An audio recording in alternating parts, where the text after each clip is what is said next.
Queremos comenzar leyendo desde el verso 1 hasta el verso 12 en 2 de Timoteo capítulo 1. Dice la palabra del Señor: Pablo, apóstol de Jesucristo por la voluntad de Dios, según la promesa de la vida que es en Cristo Jesús, a Timoteo, amado hijo, gracia, misericordia y paz de Dios Padre y de nuestro Señor Jesucristo. Doy gracias a Dios, al cual sirvo desde mis mayores con limpia conciencia, de que sin cesar me acuerdo de ti en mis oraciones noche y día, deseando verte, al acordarme de tus lágrimas, para llenarme de gozo, trayendo a la memoria la fe no fingida que hay en ti, la cual habitó primero en tu abuela Loida y en tu madre Eunice, y estoy seguro que en ti también. Por lo cual te aconsejo que avives el fuego del don de Dios que está en ti por la imposición de mis manos. Porque no nos ha dado Dios espíritu de cobardía, sino de poder, de amor y de dominio propio. Por tanto, no te avergüences de dar testimonio de nuestro Señor, ni de mí, preso suyo, sino participa de las aflicciones por el Evangelio según el poder de Dios, quien nos salvó y llamó con llamamiento santo, no conforme a nuestras obras, sino según el propósito suyo y la gracia que nos fue dada en Cristo Jesús antes de los tiempos de los siglos, pero que ahora ha sido manifestada por la aparición de nuestro Salvador Jesucristo, el cual quitó la muerte y sacó a la luz la vida y la inmortalidad por el Evangelio, del cual yo fui constituido predicador, apóstol y maestro de los gentiles. Por lo cual asimismo padezco esto, pero no me avergüenzo, porque yo sé a quién he creído, y estoy seguro que es poderoso para guardar mi depósito para aquel día. Nada más que de leerla uno siente la palabra, el poder de Dios. Ore conmigo. Padre, te ruego, Dios, ay, santo Dios, que este día tú libertes y tú salves, Señor, y tú reafirmes el corazón. Tú que conoces todo, Señor, y toda debilidad que pueda haber en nosotros, toda limitación, sea por el poder de tu Espíritu, libertado, sanado, rotas las cadenas, cualquier atadura, opresión, en el nombre de Jesús de Nazaret. Que tú nos hables al corazón una vez más y tu palabra abra el corazón, el entendimiento, rompa todo argumento, toda fortaleza que se levanta en contra del conocimiento de la verdad. En el nombre poderoso de Jesús, Señor, sea derribada por tu palabra, por Cristo Jesús. Amén. Puede tomar su asiento.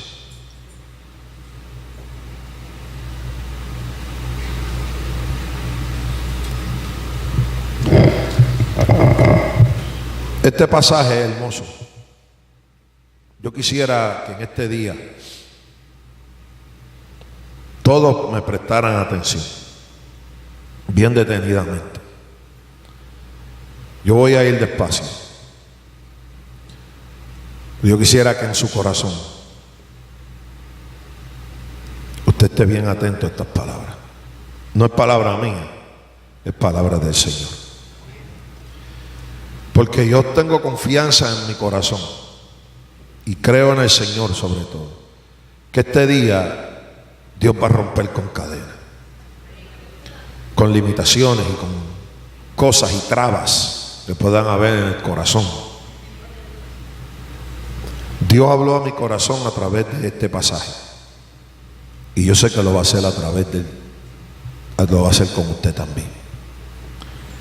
Y que su corazón se abra en este día a esta escritura, no un argumento de un hombre, sino a la palabra del Dios vivo, que esta palabra nos santifica, nos renueva y es toda poderosa porque sale de la boca del Dios del cielo. Yo quiero que me presten especial atención los líderes y ministros de esta iglesia. Aquí gente líder, aquí gente con credenciales, ministerios reconocidos por concilio. Y gente que aunque no las tengan, tienen el llamamiento, la unción, la pasión. Y son líderes de diferentes ministerios. Yo quiero que usted preste mucha atención hoy aquí a esto, porque a comienzo del año Dios puso esta palabra en mi corazón para cada uno de los que estamos aquí, y en especial este cuerpo ministerial. En este pasaje que acabamos de leer, el punto principal de lo que trata este párrafo, si pudiéramos decir pasaje, es de avivar el fuego del don de Dios que está en nosotros, el cual es el testimonio del evangelio. Dar testimonio del evangelio valientemente y sufrido por las aflicciones que el mismo evangelio, cuando es predicado, produce. Ese es el punto principal, ese es el resumen de esto. Y vamos a ir desmenuzando el verso, y yo le voy a presentar 4 aspectos de este pasaje. 4 aspectos que son importantísimos. Y ya le di el punto principal, es avivar el fuego del don. Pero vamos a ver qué es el don, cómo se aviva. ¿Aparece esto únicamente en Timoteo, en este pasaje, en este versículo, o a través de toda la epístola? ¿Y qué debemos hacer para avivar ese fuego de ese don? ¿Y cuál es el don en sí? ¿De dónde viene este punto de avivar el fuego del don del Dios? El fuego del don de Dios en ti. Avívalo. El versículo 6 dice: por lo cual te aconsejo. Pablo le dijo a Timoteo: te aconsejo que avives el fuego del don de Dios que está en ti por la imposición de mis manos. Dios no es prisionero, Dios no se limita por nuestras limitaciones y debilidades. Dios no se va a limitar porque nuestra humanidad tiene un límite y el don de Dios en nosotros va a estar condicionado a nuestra humanidad. Así no funciona esto. Porque si no, el que da el don se tendría que someter a quien le fue dado.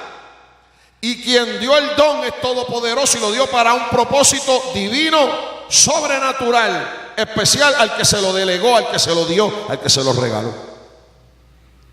Por lo tanto, el que da el don no tiene límites, pero al que se lo dan tiene límites. Pero el que lo recibió, o sea, nosotros, no vamos a poner a Dios prisionero en la manifestación de ese don. Tenemos que empezar por ahí. Nuestra humanidad, nuestras debilidades, nuestras limitaciones no limitan a Dios a operar en nosotros. Él no está sujeto a nosotros. Él no está condicionado a nosotros. Tenemos que empezar por ahí. Pero sí somos responsables. Sí tenemos algo que hacer. Timoteo no estaba pasando por un momento de altibajos en su ministerio, como todos pasamos.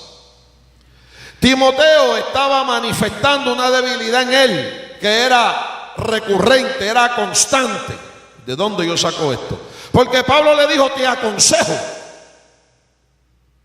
Y cuando se da un consejo es porque hay una necesidad. No se da un consejo por darlo. Tiene que haber algo apremiante que amerite que se dé consejo. Y Pablo le dijo: te aconsejo. Significa que Timoteo con algo luchaba. En él se manifestaba frecuentemente una debilidad. Y Timoteo era un pastor. instituido y establecido por Dios a través del presbiterio y del apóstol Pablo, fue comisionado a pastorear una iglesia en Éfeso. Timoteo no era cualquier persona, era un pastor. Y aún siendo pastor, Pablo el apóstol le dice: te aconsejo que avives el fuego del don que está en ti, que te fue dado por la imposición de mis manos, por la autoridad apostólica que tenía Pablo. Nos vamos a ir metiendo en esto más. Pero en Timoteo se manifestaba alguna debilidad consistentemente que ameritó que Pablo le diera ese consejo. En su vida ministerial o en su vida de servicio había una debilidad. Escuche bien. Muchas veces en nuestra vida ministerial y en nuestra vida de servicio al Señor se manifiestan debilidades nuestras, recurrentes, constantes, demasiado de frecuente. Se manifiesta, al igual que a Timoteo y al igual que a Pablo. Pablo no es Dios, pero Pablo tiene una autoridad. Pablo era uno de los hombres con más autoridad divina que caminaba sobre el planeta Tierra en este momento, junto con los otros apóstoles. Si alguien tenía autoridad de Dios en esa época de hablar en el nombre de Dios, era Pablo y los demás apóstoles que caminaban. Eran los hombres comisionados directamente por Jesucristo para predicar el evangelio. Por eso él dice: por la imposición de mis manos, autoridad apostólica. ¿Ve? Pero Timoteo tenía una debilidad. Vamos a ver más adelante de dónde sale. En tu ministerio, en tu servicio, en tu vida ministerial puede estar manifestándose una debilidad ahora mismo. Algo que te estanca, algo que te limita, algo que te se desenfoca, algo que tú dices: ¿por qué siempre me pasa lo mismo? ¿Por qué siempre algo me detiene? Vamos a notar que aunque Pablo le da un consejo, lo otro que quiero que notemos es que la palabra avives está en presente. No le dijo avivarás, ni le dijo avivó, le dijo avives hoy. Eso da a entender que debido a esa debilidad que mostraba Timoteo, Pablo le dijo que de la misma manera que esa debilidad se manifiesta constantemente y es presente en su vida, él también de una manera constante y presente abanique, sople, intensifique la llama del fuego del don que fue dado a él.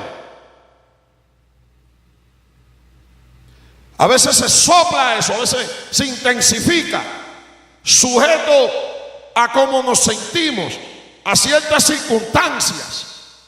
Y sentimos que nuestro servicio y ministerio y manifestación del llamado se está expresando de una manera bien linda, que la luz de la llama del don que Dios ha puesto en nosotros está alumbrando de una manera tremenda, pero hay veces vemos que la llama se opaca, se va apagando.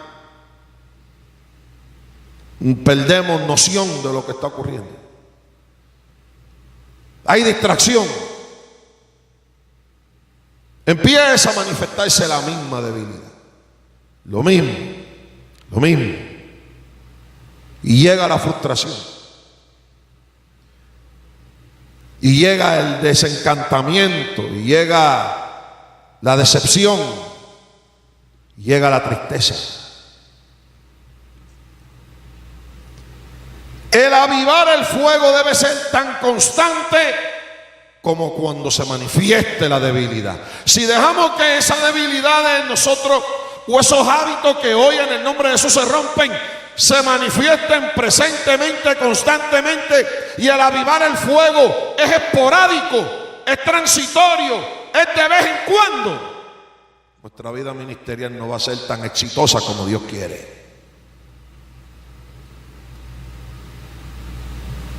No puede ser sujeto a cómo siento y cómo se ven las cosas y cómo yo lo percibo y cómo yo veo lo que viene en el futuro.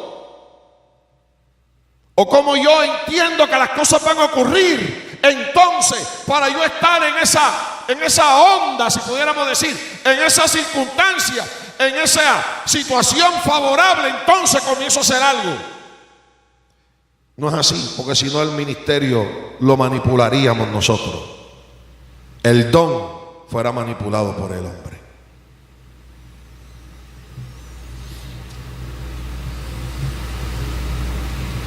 Ahora, ¿cuál es este don en sí?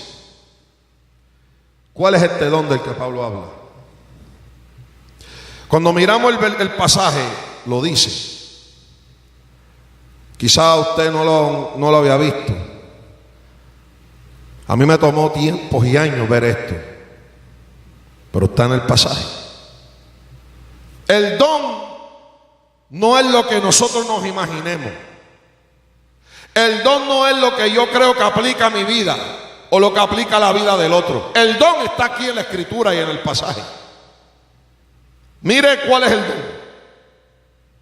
El don es el no avergonzarse de dar testimonio del Evangelio y de Jesucristo, ni de Pablo. El don era tener la fuerza, la valentía de sufrir las aflicciones y de dar testimonio de Jesucristo y de Pablo sin avergonzarse. Para eso se requiere un don, para el que no lo sepa. Porque si no fuese así, ¿por qué muchas veces en el momento que tenemos la oportunidad de presentar el Evangelio nos callamos? ¿Por qué viendo momentos donde podemos hablarle a gente que sabemos que no conocen a Cristo, no le hablamos de Cristo? ¿Por qué algo nos cohíbe? ¿Por qué a veces nos da vergüenza identificarnos como cristianos? No empece a las barbaridades que han ocurrido en pseudo iglesias y han hecho supuestos ministros del Evangelio, que son de avergonzarse. Pero aquí está hablando de avergonzarme del Evangelio de Jesucristo y de Pablo, le dijo Pablo a Timoteo. Lo dice ahí en el versículo 8.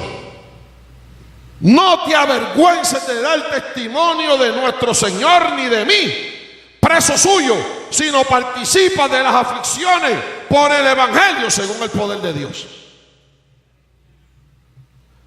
Para uno no poder tener vergüenza en este caminar y dar testimonio, necesita descansar en el poder de Dios. Pero recuerde que el poder de Dios nos fue dado como un don y un regalo. Pero eso ya nos fue dado, pero nuestra responsabilidad es avivarlo. Avivarlo.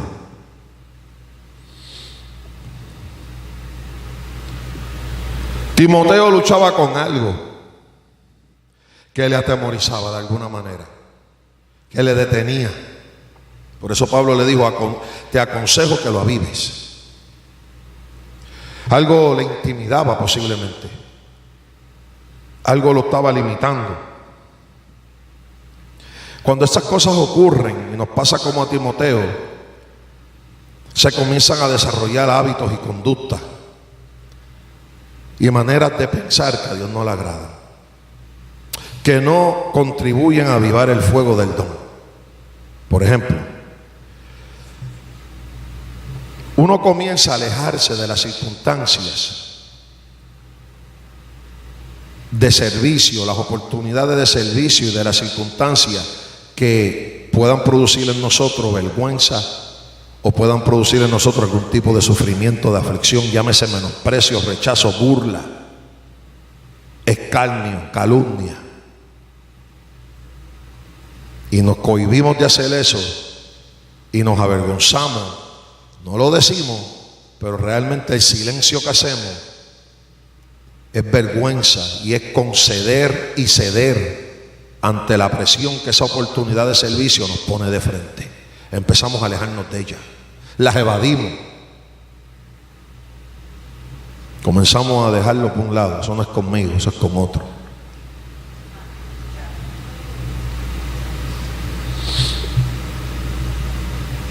Uno no debe alejarse de esas circunstancias que producen aflicciones en el ministerio. El sufrir aflicciones en el ministerio es parte de un don, es producto de tener ese don, y uno lo debe tener en alto, porque Dios no nos ha dado espíritu de cobardía, sino de poder, de amor y de dominio propio. Cuando nosotros nos alejamos de las circunstancias de servicio y de aflicciones en el ministerio, nosotros no estamos teniendo dominio propio y estamos actuando cobardemente.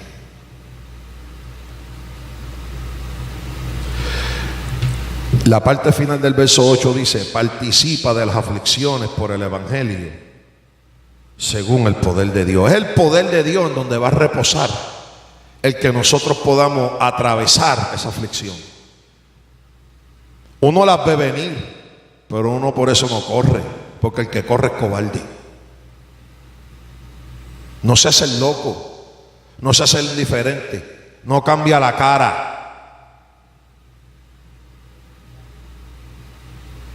Va hacia ella, porque en él reposa un don.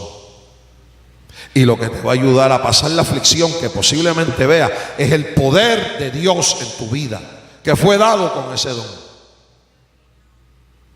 No es en tu fuerza ni en la mía, es en el poder de Dios.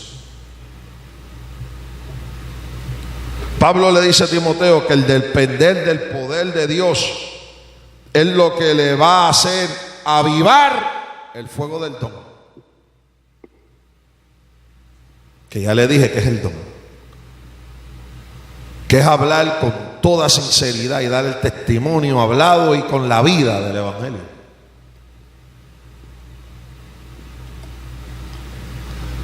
Dios no te inicia en esto y luego te abandona. Dios no te inicia y te llama a esto, al cristianismo, a servirle a Él, y luego que te inicia, te da el poder para hacerle testigo, te da ese don, te abandona y te deja a merced de lo que tú hagas. Ese no es Dios. Dios no opera así. El que te inicia, te preserva, te conserva y te lleva al destino final. Aunque a veces utilice las aflicciones por Él, para que el don que Él te dio coja fuerza en ti y en mí. Y va a presentar en nuestro camino oportunidades de servicio, de servir, de ministrar, que debemos enfrentar en el poder de Dios sin vergüenza.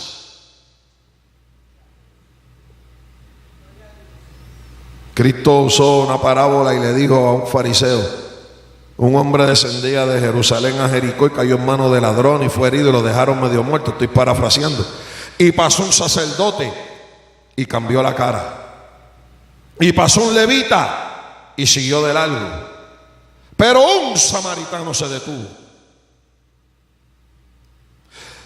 Los tres tuvieron en su camino la oportunidad de servir. Dos se hicieron los indiferentes, teniendo el llamado a hacerlo. Uno era sacerdote, el otro era levita. Tenían el título. Se hicieron los indiferentes. Voy a tener que curarlo, voy a tener que cargarlo, yo no sé quién es él. Comenzaron posiblemente a hacer excusas en la mente y a razonar con la oportunidad de servicio. Yo no sé quién es. Y si tiene sida y está botando sangre y se me pega. Y si tiene hepatitis C, ese hombre apesta. Se me ensucia la ropa, la saqué de la tintorería, del laundry. Se me daña la sotana, decía el sacerdote. Se me contaminan mis manos, decía el levita, que yo toco el arpa en el templo, toco la flauta.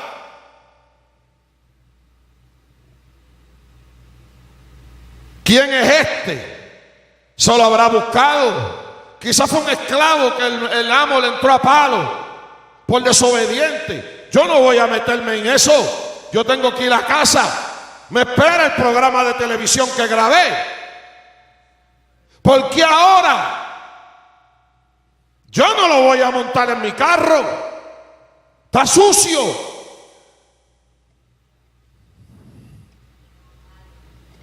No es conmigo, no lo vi.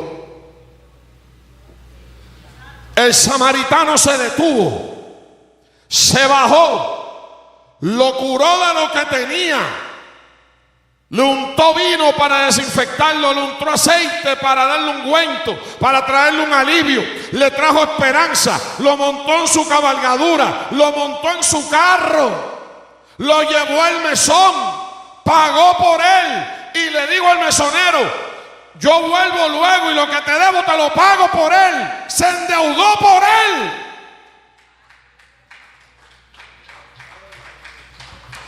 El punto es la pregunta que hace Cristo: ¿quién crees tú que hizo misericordia? El fariseo le dijo al samaritano, le dijo a Cristo a él: ahora ves tú y haz lo mismo. Ten misericordia.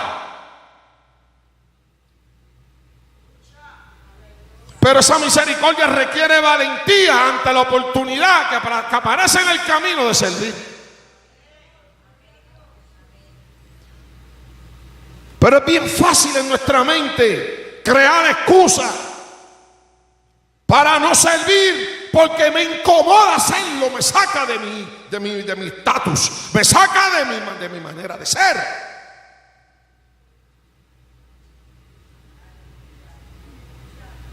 Eso es un límite. Eso es no avivar el fuego del don.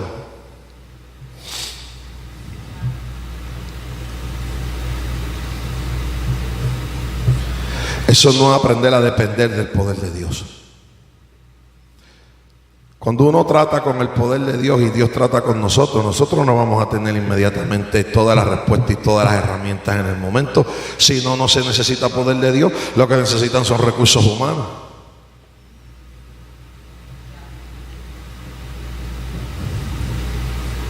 Porque lo que puede comprar el dinero no necesita poder de Dios. Lo compró el poder adquisitivo que da la moneda. El poder de Dios no reposa sobre el poder adquisitivo. El poder de Dios es de Dios. Y el poder de Dios va a dirigirnos más allá de todo, porque todo esto hay que hacerlo en fe.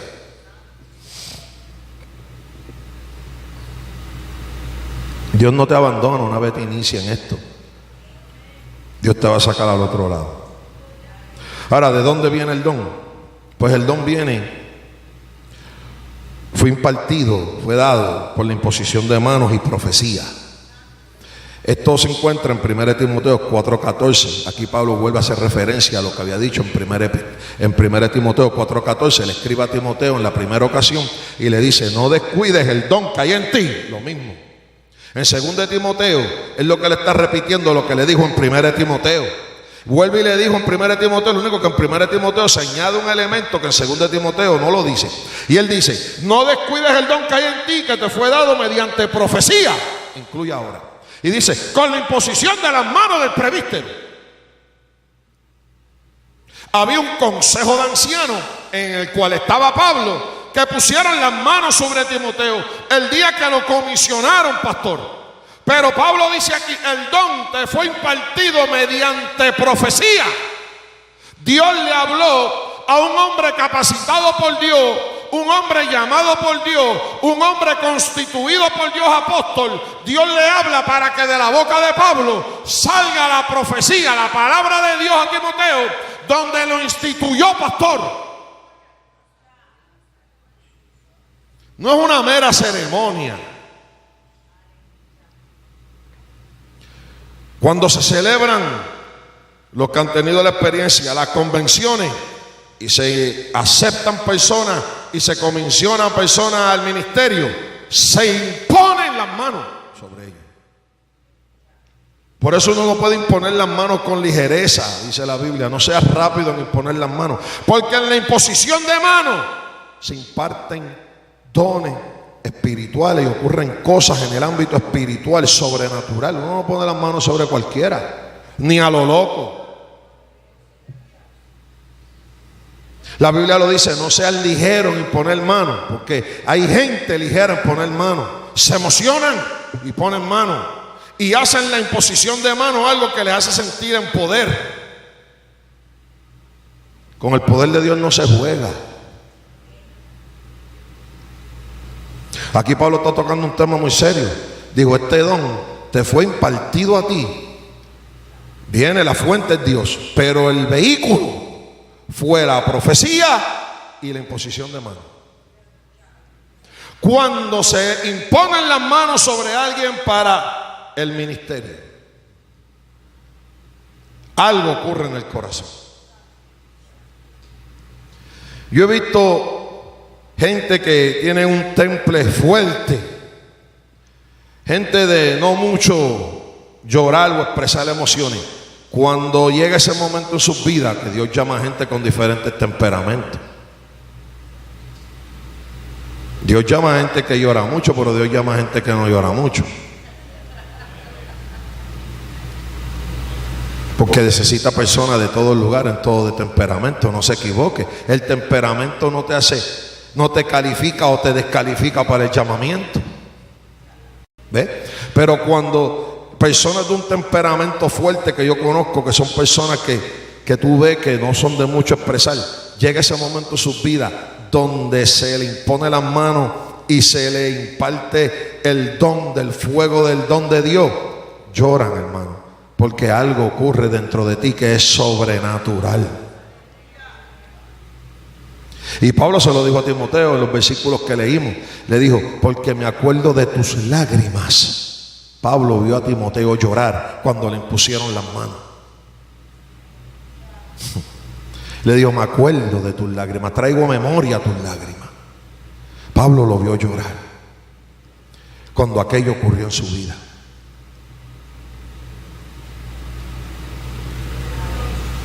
Ahora, ¿aparece esto solo aquí en 2 Timoteo? ¿Aparece esto solo aquí en este versículo? No. Hay 14 referencias bíblicas que hablan de este asunto, de este punto que le hablo, del no avergonzarse del evangelio y de sufrir aflicciones por el evangelio de Jesucristo. Yo no voy a predicar de las 14 porque no acabamos. Simplemente se las voy a mencionar. Los que están tomando nota o nos están escuchando, escriba la cita. 2 Timoteo 1:6. Pablo dijo, tenga el Señor misericordia de la casa de Onesíforo, porque muchas veces me confortó y no se avergonzó de mis cadenas. Capítulo 2, verso 3, Pablo dijo, tú pues sufre penalidades como buen soldado de Jesucristo. Sufre penalidades. Segundo capítulo de ahí mismo, verso 9, en el cual sufro penalidades hasta prisiones. El verso 10 del capítulo 2 dice, por tanto todo lo soporto por amor de los escogidos. Hay otra referencia ahí de lo que es sufrir por esto. En el verso 12 dice del capítulo 2, si sufrimos también reinaremos con Él. Y simplemente mencionando. En el verso 15 dice, procura con diligencia presentarte a Dios aprobado como obrero que no tiene de qué avergonzarse. Vuelve y sale referencia al punto. En el verso 24 dice, porque el siervo del Señor no debe ser contencioso, sino amable, apto para enseñar, sufrido. En el capítulo 3, verso 1 dice, también debes saber esto, que en los posteros días vendrán tiempos peligrosos, y en esos tiempos peligrosos se sufre. En los versículos del 10 al 11 del capítulo 3 dice, tú has seguido mi doctrina, conducta, propósito, fe, longanimidad, amor, paciencia, persecuciones, padecimientos. El verso 12 dice, y también todos los que quieren vivir piadosamente en Cristo padecerán persecución. Padecerán. En el capítulo 4, verso 5 dice, pero tú sé sobrio en todo, soporta las aflicciones. haz obra de evangelista, cumple tu ministerio. En el capítulo 4, verso 6 dice, porque ya yo estoy para ser sacrificado. ¿Qué clase de palabra hay? Ejecutado, muerto. En el verso 7 de ese mismo capítulo dice, he peleado la buena batalla. Peleado la buena batalla, pelea, lucha, sufre. En el verso 16 dice, en mi primera defensa ninguno estuvo a mi lado, todos me desampararon. El desamparo hace sufrir a uno. Este punto aparece en toda la epístola. Esto es parte del tema que Pablo le está hablando a Timoteo. Pablo quería que Timoteo entendiera bien esto. Lo que implica tener el fuego del don de Dios. Lo que se necesita para que se mantenga vivo. Porque ese don, el ser recipiente de ese don, va a traer bendición, va a manifestar la gloria de Dios en nuestras vidas. Pero vamos a ser perseguidos, van a ocurrir cosas tristes, que son las que muchas veces le tememos, nos limitan y nos van apagando el fuego del servicio, al punto que uno llega a perder ese primer amor.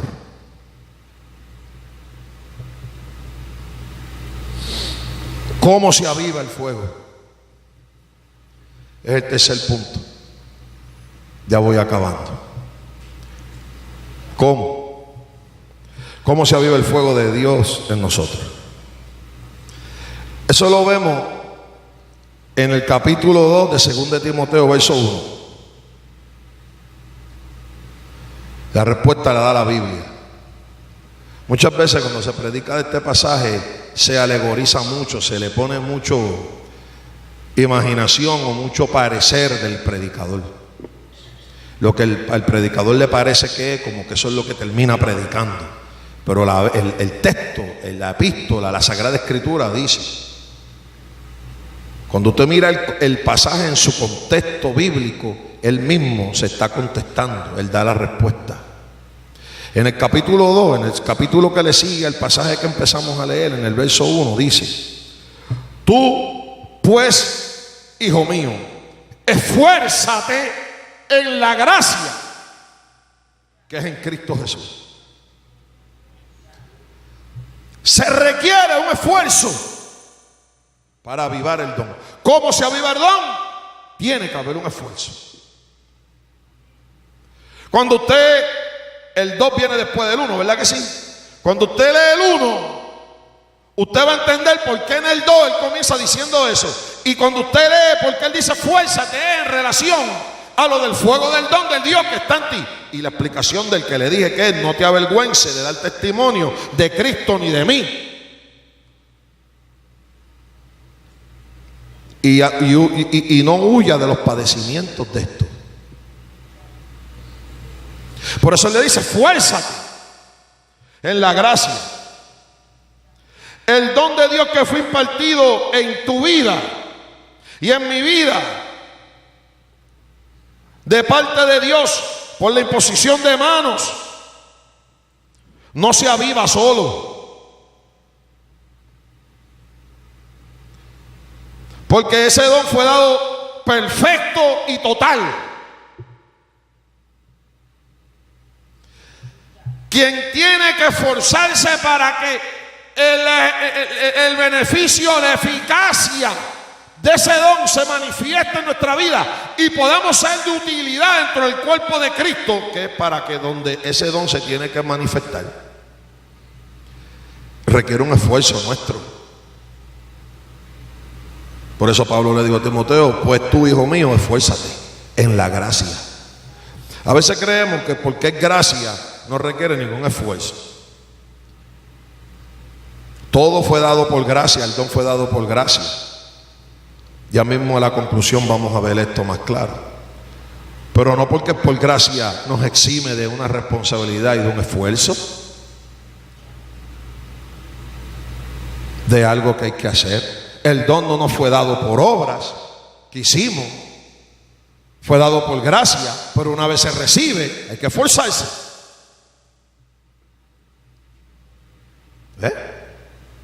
De la manera que nos esforzamos para otras cosas, para alcanzar metas en la vida, en el trabajo, en la escuela, en el deporte, en lo que sea, que te guste. Hay un esfuerzo. Pues lo mismo hay que hacer en la gracia. No porque fue por gracia se hace solo. Hay que avivar ese fuego. ¿Ve? Requiere ¿qué? Obediencia. Para obedecer se requiere esfuerzo. Se requiere una disciplina. Se necesita una estructura. La disciplina, a veces nosotros somos antipáticos ante la rutina, ¿verdad? La palabra rutina no nos gusta. Mas sin embargo, cuando nosotros miramos, más del 80% de nuestra vida es una rutina. Porque somos criaturas que pensamos sucesivamente, una cosa después de la otra. Usted tiene como rutina y yo lavarse la boca por la mañana, ¿o no? Y hay de usted si no lo hace, o del lado del que vive con usted, o del que le vaya a hablar en la calle. Eso es rutinario. Tenemos la rutina de comer, tenemos la rutina para vestirnos.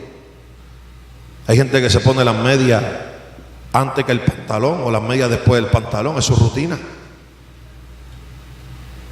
¿Sí o no? Usted tiene una rutina cuando plancha, cuando lava. Usted tiene una rutina aún como duerme. Hay quien duerme boca abajo, hay quien duerme boca arriba, y quien le gusta dormir de lado. Hasta durmiendo. Entonces, ¿qué hablamos? De que, la rutina. La rutina de orar, esa no nos gusta. En esa somos antipáticos, pero la rutina de dormir nos gusta. ¿Y es rutina? Definimos lo que es rutina. Es algo que uno hace religiosamente. De la misma manera, la mayor parte de las veces, todo el tiempo, es una rutina. Esa es la definición de una rutina. Entonces, las humanas las aceptamos, las espirituales no nos gustan. Queremos como que en lo espiritual que no haya nada, que haya una anarquía, que haya como yo quiero que se haga, yo siento que se haga. En esto se requiere una disciplina. Y la disciplina incluye una rutina. Igual que en las otras cosas de la vida suya y mía. ¿Qué es lo difícil de eso? Que suprime la carne, las espirituales. La amarran y ahí nos sentimos incómodos. No nos gusta. Y todo lo que nos es mandado no nos gusta. ¿Me explico? Por ejemplo, la rutina de dormir. Cuando éramos pequeños, una de las cosas que más detestábamos era cuando nos decían, váyase a dormir. A dormir. No nos gustaba que nos mandaran a dormir nuestros padres. Dile a un niño pequeño, váyase a dormir. Él ve eso como un castigo.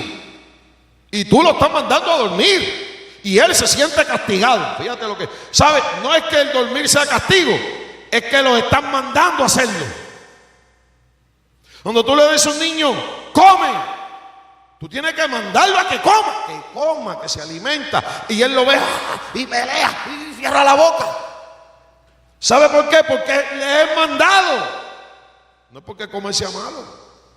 Así es el ser humano. Y aun cuando somos adultos, eso todavía lo llevamos entre cuero y carne. Hello.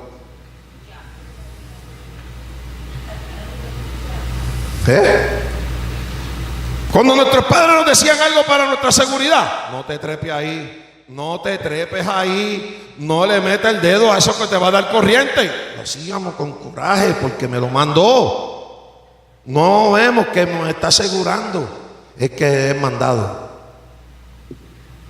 Es lo mismo como decir, hay que orar. Ora. No nos manifestamos con un temper tantrum, como un niño de 2 años, pero por dentro nos da un temper tantrum espiritual. Ora tú, porque tú me mandas a mí. Mira aquel. Lo mismo. Es lo mismo. La disciplina requiere una rutina, pero es parte de que se avive ese fuego, ese don. Requiere obediencia a eso. Requiere no ser indiferente, requiere esfuerzo, requiere un compromiso. Pero aquí vamos a definir eso. No un compromiso en el servicio rutinario que domino. Es un compromiso en una relación profunda con Dios que cada día se debe anhelar e intensificar más.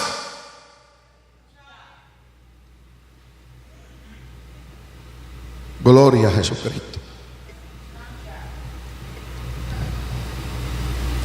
Esto incluye oración,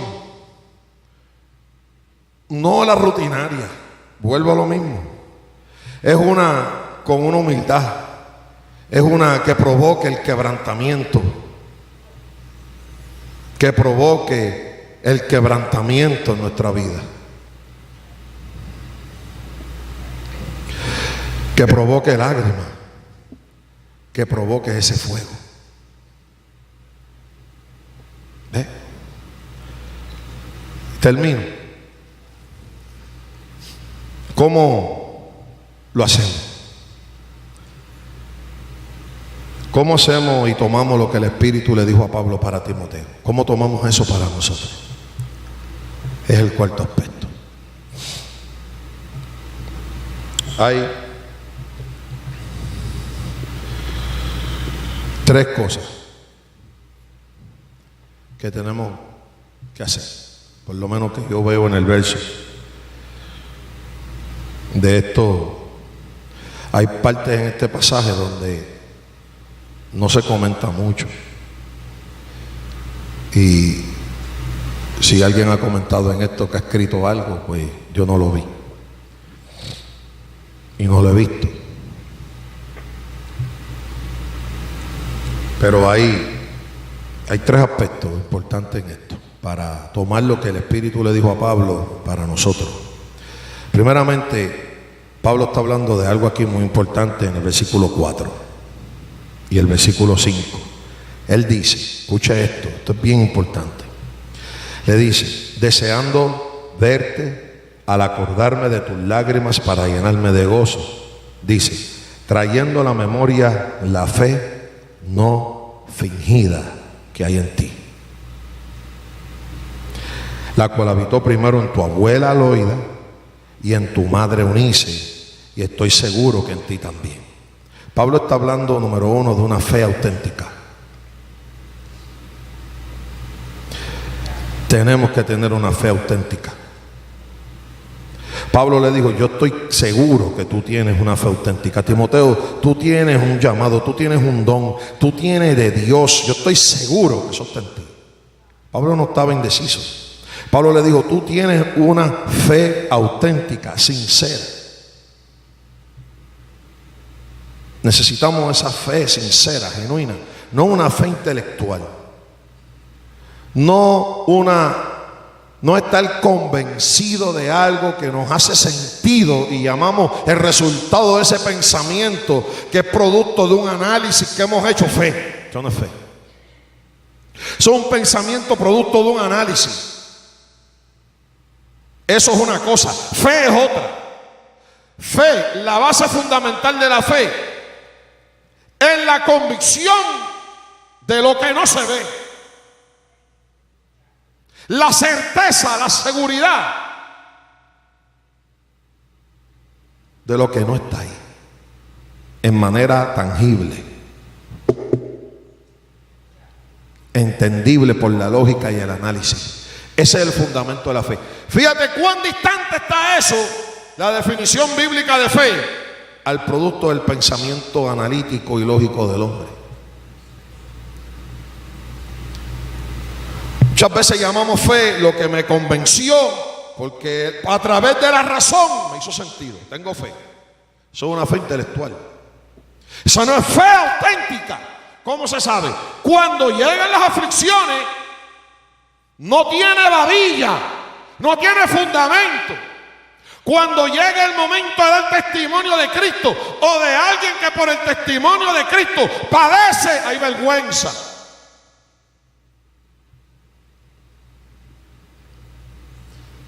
Ahora, yo quiero que usted vea algo aquí bien interesante de por qué pudo venir la raíz de la limitación de Timoteo. El verso, cuando uno profundiza en la palabra, hermano, eso es una cosa tremenda. Notemos esto, que este verso, ¿cuántos han leído este versículo anteriormente? Varias veces. Levante la mano, levante la mano, levante la mano. No se avergüence del evangelio de decir que lo leyó. Ok. ¿Había notado usted, mi amado hermano, que aquí Pablo le menciona a su abuela, su mamá, pero no su papá?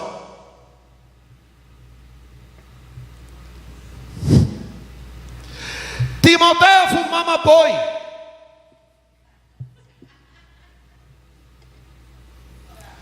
Pablo le dijo una fe no fingida que habitó primero en tu abuela Loida y en tu madre Eunice. No está el papá aquí.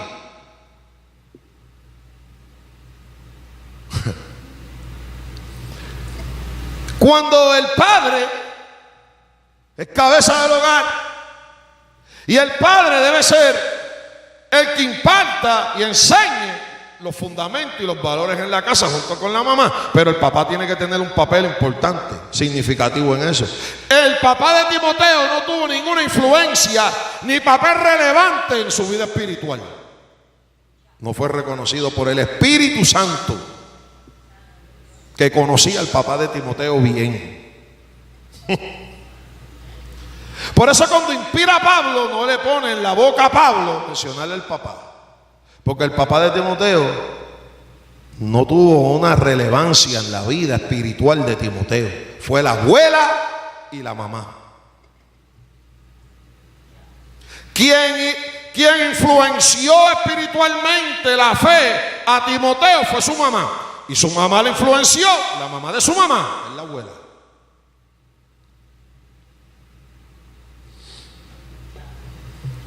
Es posible que por él haber sido tal en cuanto a elementos de la fe, enseñado más por la figura femenina, Timoteo desarrolló cierta timidez.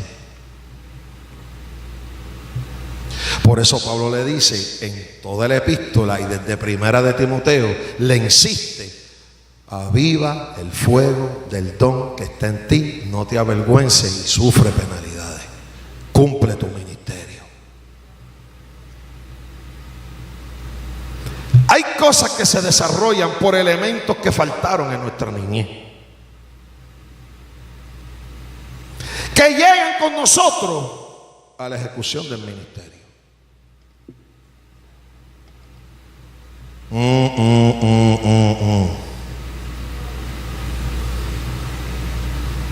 Elementos que faltaron.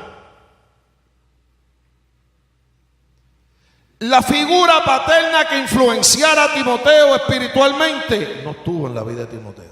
Fue mamá, fue abuelita. Ni al abuelo se menciona. Parece que las figuras masculinas en la vida de Timoteo no fueron las mejores. Es por lo menos espiritualmente yo no conocí a ese señor. Pero de acuerdo a lo que el texto dice, ¿por qué no lo menciona? No tiene importancia, porque cuando la Biblia hace silencio en algo es por algo. Es porque no nos importa saberlo o porque no importa. ¿Ve? Entonces, muchas veces en el ministerio y en el servicio y en la vida del cristiano, las limitaciones que tenemos y nos ponemos es porque algo falta desde la niñez o desde la crianza. Que eso sigue con nosotros. ¿Ves? Por eso tú ves que Pablo le habla a Timoteo en muchas ocasiones, en las veces que le escribió, le dice hijo. Timoteo aceptaba a Pablo como su figura paterna. La figura paterna espiritual que nunca tuvo. Si tú te pones a mirar, solo es a Timoteo que Pablo le dice hijo. En muchas ocasiones le hizo, tú pues hijo mío. Le dijo como a hijo, a mi hijo Timoteo. La relación de Pablo con Timoteo no solamente era ministerial, no era apostólica con un pastor, era de padre a hijo espiritual, porque Timoteo carecía de esa figura paterna al cual él podía mirar arriba como un ejemplo. Pero escucha esto, Pablo se le presenta a Timoteo como el ejemplo y el patrón entonces de sufrimiento por el evangelio y de dependencia del poder de Dios. Porque es fácil decirle a otro hijo, pero cuando tú le dices a otra persona hijo, esa persona te está viendo a ti que tú tienes que traer algo que le edifique. Tú tienes que presentarle algo y con tu vida ejemplificarle algo claro que la persona acepte tal cosa que se le llama hijo. Entonces Pablo le dice hijo a Timoteo, pero Pablo le está escribiendo a Timoteo preso por el evangelio. Pablo le está escribiendo a Timoteo a días que le cortan la cabeza por el evangelio. Pablo le escribe a Timoteo despidiéndose de Timoteo. Esta epístola de segunda de Timoteo es el último escrito que Pablo hace antes que lo maten. Por eso termina diciendo en el capítulo 4, he peleado la buena batalla, he guardado la fe, estoy a punto de ser sacrificado. Él estaba preso para ejecución en Roma, en una cárcel. El emperador le iba a tumbar la cabeza por el evangelio de Jesucristo. Pablo entonces es el ejemplo. Pablo tenía la autoridad, las credenciales, el llamamiento y el estilo de vida que acompañaba lo que predicaba y decía. Pablo es el ejemplo que le está diciendo a Timoteo, no te avergüences de mí, no te avergüences de ser como tu padre.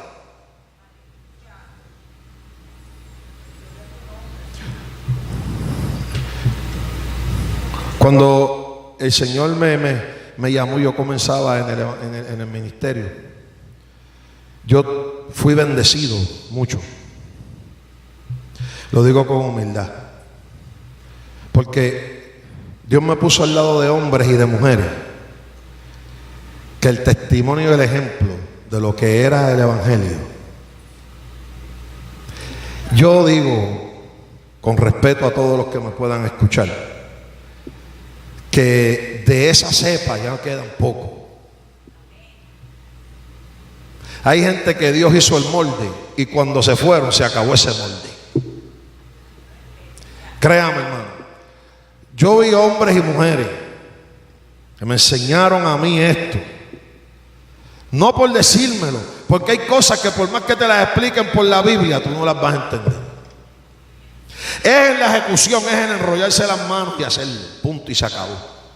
No hay mucha palabrería, teología en eso. Eran gente que no eran los más grandes teólogos, hermano.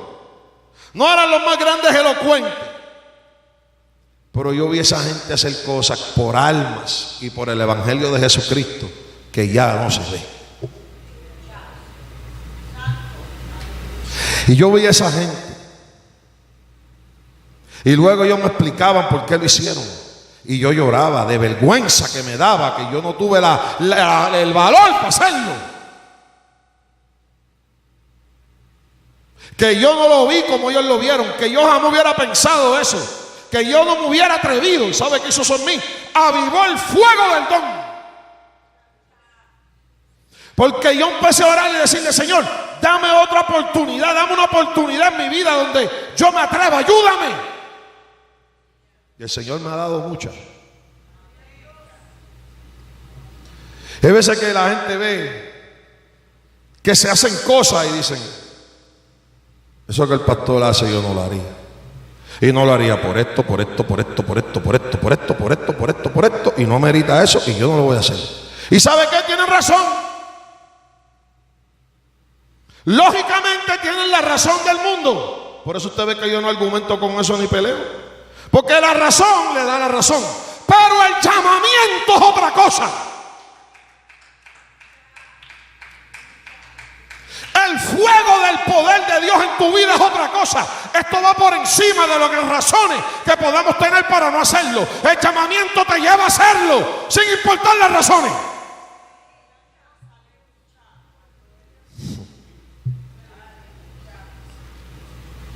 ¿Lo está entendiendo? Claro que hay miles de razones y decir que no. Pero es que el llamamiento va por encima de la razón del no. Por eso se llama sufre la penalidad. Y con esto lo sufre la familia. Y con esto lo sufren gente querida. Y eso hay que enseñarlo en la casa. Y después tú ves el fruto.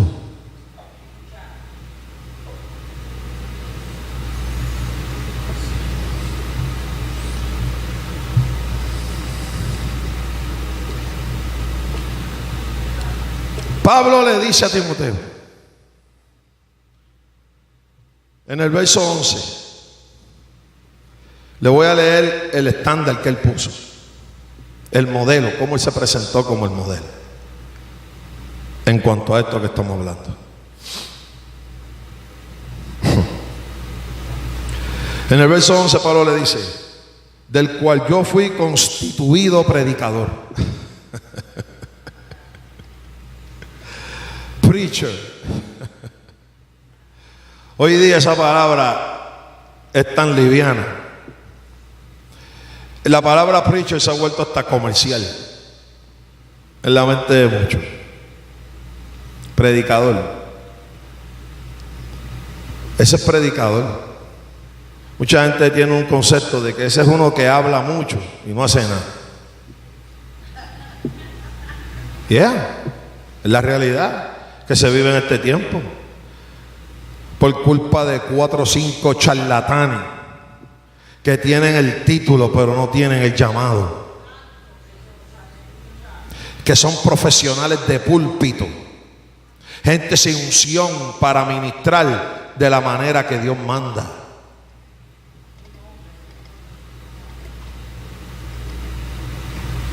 La palabra pastor.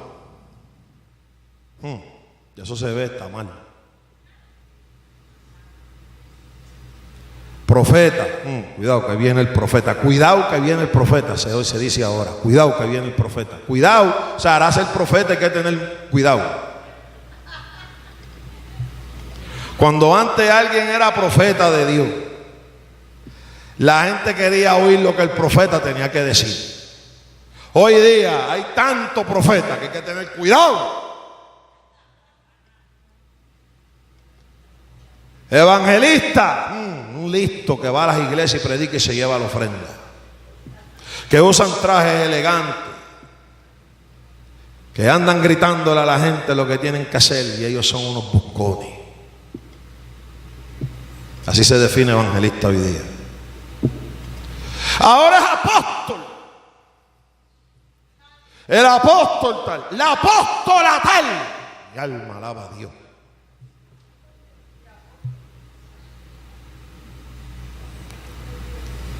Así está la cosa. Por ahí. Pero este apóstol de Jesucristo llamado Pablo dice que él fue constituido. Y cuando usted mira lo que él escribe en Efesios, él dice que Dios constituyó a unos apóstoles, profetas, evangelistas, pastores y maestros. constituye, legaliza, llama con título legal, original. Eso es constituir. Inquebrantable, porque es irrevocable el llamamiento de Dios, irrevocable, el de Dios. Porque, ya mismo lo vamos a ver, es que me siento tentado a llegar al final sin poder llegar. Aleluya. Predicar de esto no es fácil. No es fácil. Créame, yo hubiese querido predicarle de Salmo 23 o de algo más.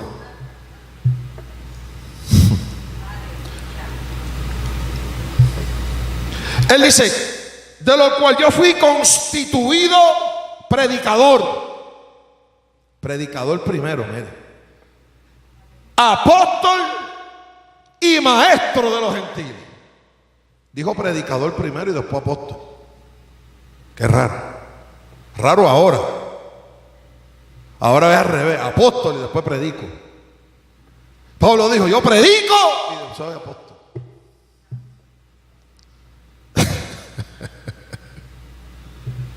Y maestro de los gentiles. Aquí está el ejemplo y el estándar como él se presenta. Le dice a Timoteo, yo fui predicador, constituido predicador, apóstol y maestro. Dice, por lo cual, o sea, por el ser predicador, apóstol y maestro, ocurre algo. Aquí dice, por lo cual padezco esto. Padece por ser predicador, apóstol y maestro, padece. Pero aquí está el ejemplo de Pablo, porque le puede decir a Timoteo, hijo, pero no me avergüenzo. Este es el mismo Pablo que le escribió a los Romanos capítulo 1 verso 16, porque no me avergüenzo del evangelio, porque es poder de Dios. ¿Cuánto alaban a Dios? Él dijo, pero no me avergüenzo, porque yo sé en quién he creído y estoy seguro, qué palabra linda, que es poderoso para guardar mi depósito para aquel día.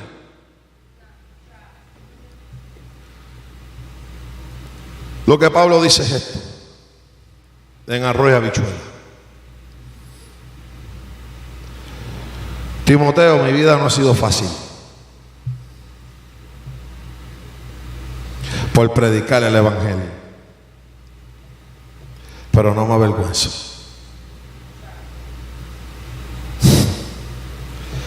Tú no te avergüences, porque el que guarda nuestro depósito, lo que se nos delegó, el que nos llamó, el que depositó el don en nosotros, es todopoderoso y fiel. Aunque Pablo estaba en la cárcel, preso,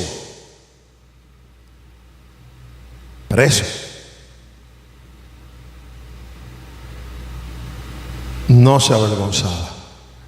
Y le dice a Timoteo, no te avergüences porque yo estoy preso. No te avergüences decir que tu padre espiritual está preso por la causa de Cristo, por el evangelio. No me avergüenzo porque es por la causa del glorioso evangelio de Jesucristo que estoy preso. Ahora, ¿qué es lo que sostiene el fuego en nosotros? ¿Qué es lo que sostiene ese fuego? Es la gracia que nos fue dada antes de los siglos de los siglos. Y con esto termino. Tú eres cristiano Porque desde antes de la fundación de los siglos, tú ibas a ser cristiano.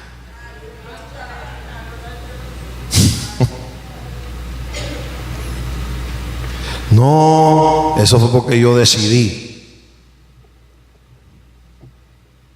Es lógico, pero no es la razón por qué eres cristiano. Tú no eres cristiano porque decidiste. Tú eres cristiano porque desde antes de la fundación del mundo, tu nombre fue escrito en el libro de los cristianos.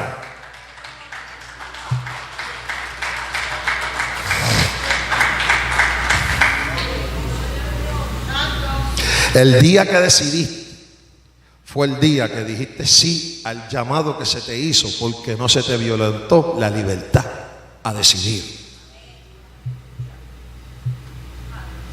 Dios es el único que sabe lo que va a ocurrir y te da la libertad para que en tu vida tú decidas, pero vas a decidir conforme al propósito de Él, libremente.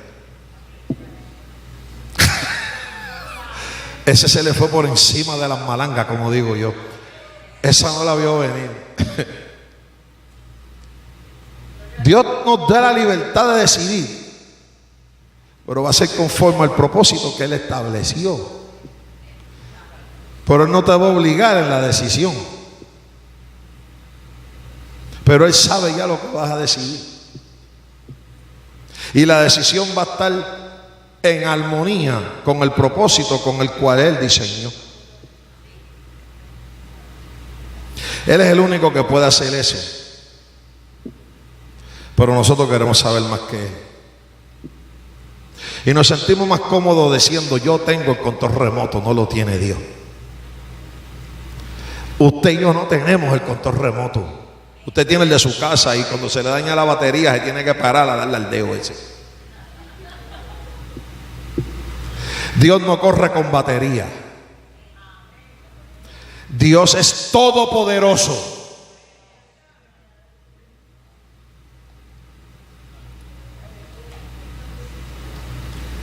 Pablo se lo dice a Timoteo aquí, que lo que lo sostiene y tiene ese don, ese fuego, lo dice en el verso 9 al 10.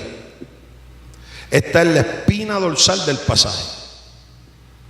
El tema es el fuego del don, pero la espina dorsal es estos versos. Le dice: ¿quién nos salvó y llamó? Salvación y llamamiento. Tú has sido salvo y llamado. No solamente salvo, llamado también. Escuchen bien aquí los líderes de esta iglesia y gente ministro aquí. Tú no solo fuiste salvado, tú fuiste llamado.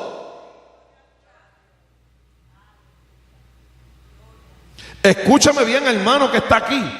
Usted no solamente fue salvo, llamado. De la manera que fue salvo, fue llamado de la misma. Las mismas condiciones Dios usó para salvar y llamar. Por eso el llamamiento es algo importantísimo.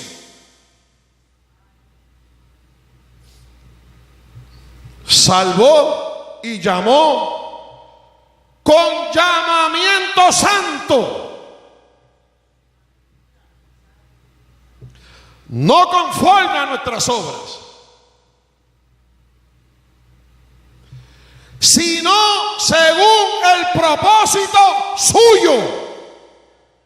Eso está ahí, yo lo que estoy leyendo el verso. Eso dice la Biblia. Y la gracia que nos fue dada en Cristo Jesús antes de los tiempos de los siglos, eso es eternidad. Pero ahora ha sido manifestada por la aparición de nuestro Salvador Jesucristo,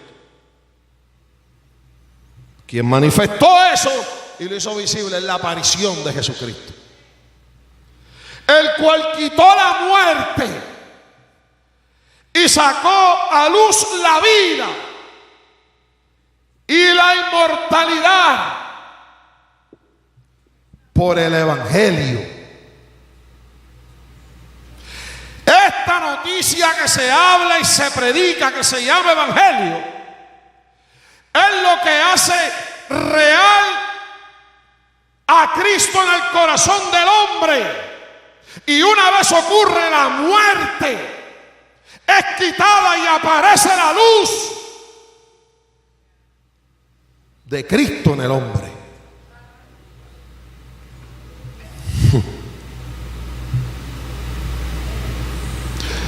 Quien lo manifestó fue Cristo, fue la manera visible para el hombre.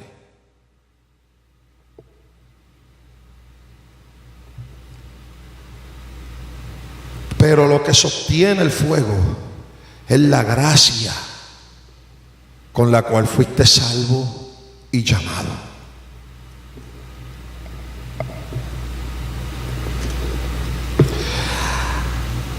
Antes de uno hacer muchas decisiones en la vida, uno no debe perder de perspectiva y siempre considerar que eres salvo y que eres llamado. Y luego decide. Porque cuando se enmarcan las decisiones basadas en el llamamiento y la salvación, vamos a considerar ángulos y cosas que cuando no consideramos salvación y llamamiento, no consideramos. Pero cuando aparece algo para decidir en la vida, decide desde la posición que tienes por la gracia de Cristo, que es la posición de ser un salvo. Y entiende que esto que te está apareciendo en la vida es algo que ya Dios previó, orquestó y sabe cuál va a ser el resultado. Y que ese Dios está permitiendo que eso llegue a tu vida porque es parte del propósito suyo.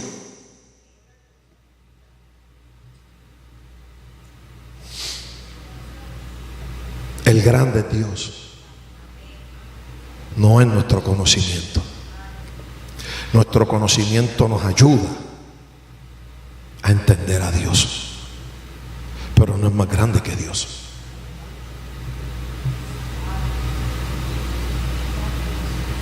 Dios quiere que el conocimiento crezca hasta el conocimiento pleno. Claro, Él lo dio, pero es para que conozcamos la plenitud de Él. Dice el texto. Entonces, cuando decidimos de esa manera, cuando servimos y ministramos desde esa posición que nos fue dada por gracia, nos vamos a esforzar, no importa el padecimiento, por la causa de Cristo. Inclinemos nuestro rostro.